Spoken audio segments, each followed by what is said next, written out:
प्रिय विद्यार्थियों, आज हम पिछले वीडियो लेक्चर में हमने किस प्रकार से स्टॉक लाइन और एंटी स्टॉक लाइन बनती हैं और किस प्रकार से रमन शिफ्ट होता है इसके बारे में हमने अध्ययन किया था। आज हम अध्ययन करेंगे स्पेक्ट्रम रेखाओं, जो रमन रेखाएं हैं उनकी गुण करेक्टरिस्टिक क्या हैं और उसके रमन स्पेक्ट्रा की एप्लीकेशन क्या है। तो देखिएगा, रमन रेखाओं में जो स्टॉक और एंटी स्टॉक लाइन बनती है उसमें से स्टॉक रेखाओं की जो तीव्रता है वो सदैव ही एंटी स्टॉक रेखाओं की तुलना में उच्च होती है, पहला गुण इसका। और ये तापमान में वृद्धि के साथ साथ एंटी स्टॉक रेखाओं की तीव्रता उच्च होती जाती है। दूसरा ये है कि रमन शिफ्ट, जिसको हम डेल्टा वी किसे कहते हैं, रमन डेल्टा वी का मान सामान्यतः 100 से 3000 सेंटीमीटर इनवर्स क्षेत्र में होता है, जो कि विद्युत चुंबकीय स्पेक्ट्रम के पास तथा दूरस्थ आईआर क्षेत्र का रीजन है। तीसरी, रमन रेखाएं मूल रूप से समानांतर रूप से व्यवस्थित होती हैं और ताप में वृद्धि के साथ उनका मूल रेखा से व्यक्तिगत पृथक्करण घटता जाता है, यानी वो जो डिफरेंस है वो कम होता जाता है।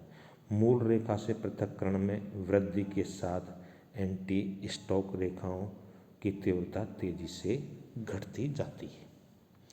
अगला गुण इसका है कि मूल रेखा और परिवर्तित रेखा के मध्य की जो आवृत्ति का अंतर है वो पदार्थ के अवशोषण बैंड की आवृत्ति को शो करता है। तो ये इसके 4-5 जो हमारी रमन रेखाएं हैं उनके गुण होते हैं। अब है हमारा एप्लीकेशन ऑफ रमन स्पेक्ट्रा। तो देखिएगा, रमन स्पेक्ट्रा की सहायता से हम बहुत सारी और ऑर्गेनिक प्रॉब्लम को सॉल्व कर सकते हैं। इसमें से पहला देखें हम तो आणविक संरचना कैसे ज्ञात करते हैं। तो देखिएगा कि CO2 की संरचना को यदि CO2 को हम उदाहरण स्वरूप लें तो हम जानते हैं कि इसकी जो संरचना है वो रेखीय होती है और इसमें कोटियों की संख्या 3 होनी चाहिए, जिसमें से 2, जिसको मैं कह दूँ कि V1 और V2 अवरक्त सक्रिय तथा V रमन सक्रिय होती है, V1 रमन सक्रिय होती है। प्रायोगिक आधार पर देखें तो V1 का मान जो होता है वो 1340 सेंटीमीटर इनवर्स रमन सक्रिय तथा V2 667 सेंटीमीटर इनवर्स व V3 का मान 2340 सेंटीमीटर इनवर्स, जो कि अवरक्त सक्रिय होती है, के मध्य में पाया जाता है।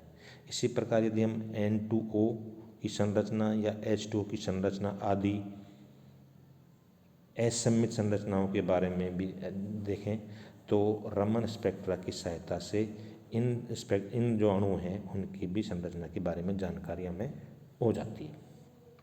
दूसरा है हमारा बंधों के बारे में जानकारी, कि हमारा किस प्रकार का बंध होगा।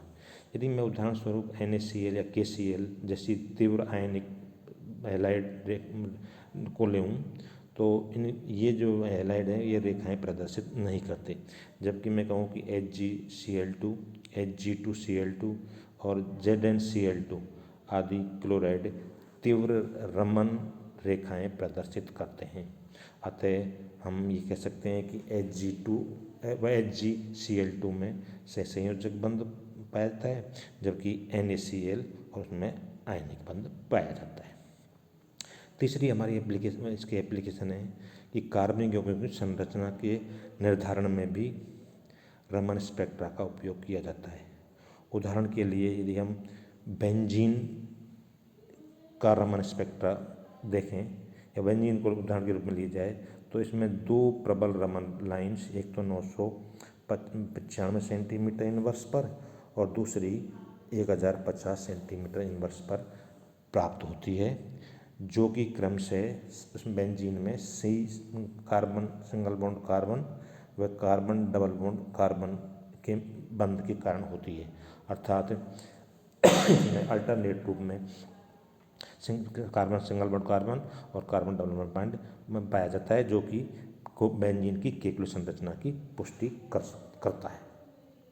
इसी प्रकार बहुलक संरचना में भी रमन स्पेक्ट्रा का उपयोग होता है, क्योंकि बहुलक एक चेन के रूप में बने होते हैं जिसकी छोटी इकाई एक क्रिस्टल की तरह होती है, तथा तनित बहुलकों में पोलराइड विकिरणों द्वारा परीक्षण किया जाता है। अतः रमन स्पेक्ट्रा बहुलकों की एकक संरचना इकाइयों के बारे में जानकारी देता है, जैसे C डबल बॉन्ड C बंध बेंजीन नाभिक में व पॉलीसल्फाइड में CS व SS बंध पाया जाता है, और इनकी जो वो होती है आवृत्ति वो 1000 व 650 सेंटीमीटर इनवर्स होती है। ये सभी कंपन काफ़ी गहरे रमन बैंड प्रदर्शित करते हैं। मात्रात्मक विश्लेषण में भी रमन स्पेक्ट्रा का उपयोग किया जाता है। इसी प्रकार रमन स्पेक्ट्रा का उपयोग विद्युत अपघटन की मात्रा व क्रिस्टलों की अवस्था से अक्रिस्टलीय अवस्था में संक्रमण आदि में भी किया